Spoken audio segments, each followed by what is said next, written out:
जय Hind.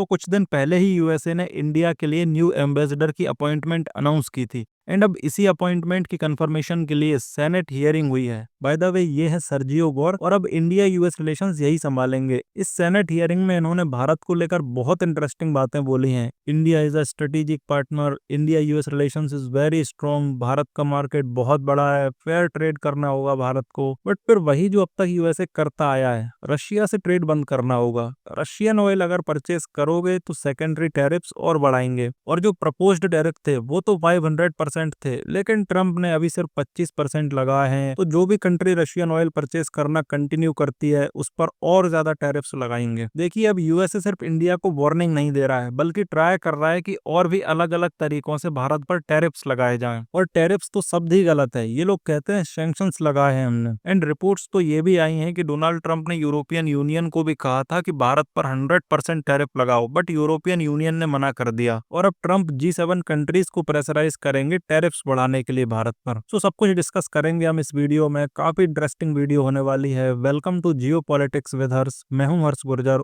And let's begin. First of all तो ये समझ लो कि ट्रंप एडमिनिस्ट्रेशन ने अनाउंस तो कर दिया था कि सर्जियो गोर होंगे नए एम्बेसडर भारत के लिए, बट ये सिर्फ नॉमिनेट किए गए थे। अपॉइंट होने के लिए एक सेनेट हियरिंग होती है। मतलब कि अमेरिका में जब प्रेसिडेंट किसी को एम्बेसडर नॉमिनेट करता है तो वो तुरंत पोस्ट पे नहीं बैठता, उससे पहले सेनेट के अंदर एक कंफर्मेशन हियरिंग होती है। सेनेट दरअसल यूएसए की कांग्रेस यानी पार्लियामेंट का अपर हाउस है। यहाँ सेनेटर्स यूएस नॉमिनी से क्वेश्चन पूछते हैं, जैसे उसकी फॉरेन पॉलिसी की सोच क्या है, वो यूएस के इंटरेस्ट को कैसे प्रोटेक्ट करेगा और पार्टनर कंट्री के साथ रिलेशंस को कैसे हैंडल करेगा। तो अभी की हियरिंग में सर्जियो गोर को इंडिया के लिए यूएस एम्बेसडर बनाने का प्रपोजल है। मतलब अगर कंफर्म हो जाते हैं, जो आप कंफर्म ही समझिए, ये बस एक फॉर्मेलिटी है, तो इंडिया के साथ अमेरिका का रिलेशन प्रैक्टिकली इन्हीं के थ्रू चैनल होगा। इसीलिए जो कुछ इन्होंने कहा है वो हमारे लिए काफी इंपॉर्टेंट हो जाता है। जो एग्जैक्टली उन्होंने कहा है पहले आप वो सुनिए, उसके बाद हम लोग डिस्कस करेंगे कि इस स्टेटमेंट का मतलब क्या है। India, how do you view India's choice in light of U.S. tariffs and our strategic goals? Thank you for the question, Senator. President Trump has been crystal clear on this. They must stop buying Russian oil. And I believe almost every single member of this committee has co-sponsored Senator Graham's legislation, which has proposed a 500% tariff on secondary purchase and reselling of Russian oil. The president has only imposed a 25% tariff. And he's fully encouraging also our European partners and others around the world to stop that. Our tariffs work if our partners around the world are on the same page. If we're unilaterally putting tariffs on someone, but they're able to buy the same oil and resell the same oil through China, through India, through Brazil, that's a problem. And so we fully intend on fixing that.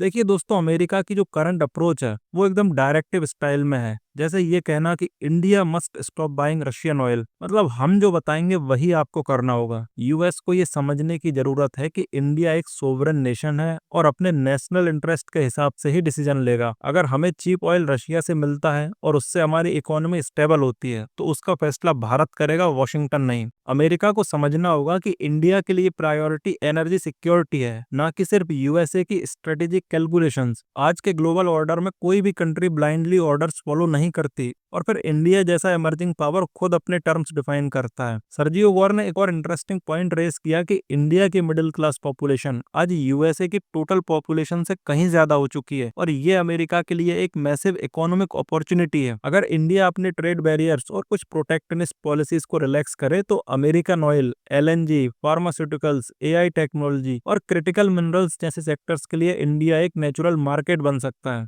देखिए, घूम फिर कर बात वहीं आ जाती है कि market open करो। यूक्रेन वॉर सिर्फ एक बहाना है। यूएसए चाहता है कि जैसे भी हो भारत अपना market fully and freely open करे, जिसके बदले में ये ऑफर देते हैं ट्रेड डील का कि अगर भारत मार्केट ओपन करेगा तो ट्रेड डील और ज्यादा जल्दी हो सकती है। लेकिन यहाँ ना एक बात समझने लायक है, जब अमेरिका इंडिया के मिडिल क्लास को हाईलाइट करता है तो उसके पीछे एक क्लियर कमर्शियल एंगल है। यूएस को साफ साफ दिख रहा है कि भारत के कंज्यूमर बेस में उनके लिए एक गोल्ड माइन छुपा हुआ है। जो मार्केट वो चाइना में नहीं बना पाए वो भारत में बनाना चाहते हैं। पर हमारे लिए ये एक सवाल हमेशा रहेगा कि ट्रेड ओपनिंग्स के नाम पर हम अपने डोमेस्टिक इंडस्ट्रीज को कितना स्पेस देते हैं और कितना अमेरिका के इंटरेस्ट को एडजस्ट करते हैं। देखिए, भारत आज के टाइम प्रोडक्शन के मामले में अच्छा ग्रो कर रहा है। हाँ, चाइना के कंपैरिजन में हम लोग कई दशक पीछे रह गए हैं, लेकिन अब फाइनली मौका है अपने इंडस्ट्रीज को पुश करने का। प्रॉब्लम यह है कि अगर हम ट्रेड डील के प्रेशर में आकर अपने लोकल मैन्युफैक्चरर्स को इग्नोर कर देंगे तो ये एक बहुत बड़ा सेटबैक हो सकता है, और इसका रिस्क रियल भी है, क्योंकि जब भी कोई बड़ी पावर के साथ ट्रेड डील होती है तो अक्सर टर्म्स ऐसे सेट होते हैं जो उनके एक्सपोर्टर्स के लिए ज्यादा फेवरेबल होते हैं। रिसेंट एग्जांपल में हमने जापान को देखा, यूएस प्रेशर में आकर जापान ने डील साइन तो कर ली, बट साइन करने के बाद जो बैकलैश फेस करना पड़ा उस वजह से पीएम को ही रिजाइन करना पड़ा। तो मेरे कहने का मतलब ये है कि यूएसए हर तरह से कोशिश कर रहा है कि प्रेशर बढ़ाए। कुछ दिन पहले भारत को डेड इकोनॉमी कहा था, और अब इनकी नजर में इंडिया ग्रेट और इम्पोर्टेंट कंट्री हो गया है। और साथ साथ ट्रंप यूरोपियन यूनियन को भी प्रेशराइज कर रहे हैं कि इंडिया पर टैरिफ्स 100% बढ़ाओ। खैर ईयू ने तो मना कर दिया है टैरिफ्स बढ़ाने से, क्योंकि अगर ऐसा होता है तो यूरोपियन यूनियन की ही इकोनॉमी ज्यादा हिट होगी। खैर अब देखना बहुत इंटरेस्टिंग होगा कि ट्रेड डील साइन होती है तो कब तक होगी, और भारत अपने मार्केट्स का कितना एक्सेस देगा यूएसए को। अगर इस डील से रिलेटेड कोई मेजर अपडेट आती है तो मैं अपडेटेड वीडियो ले आऊंगा।